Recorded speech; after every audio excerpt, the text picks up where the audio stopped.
তো হ্যালো বন্ধুরা, আজকে উঠে গেলাম 5:30টায়। তো আমাদের ডিউটি আছে, ডিউটি যেতে হবে।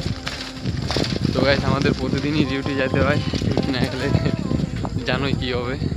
তো গাইস সকালের ভিউ দেখো কত সুন্দর, মেঘলা মেঘলা।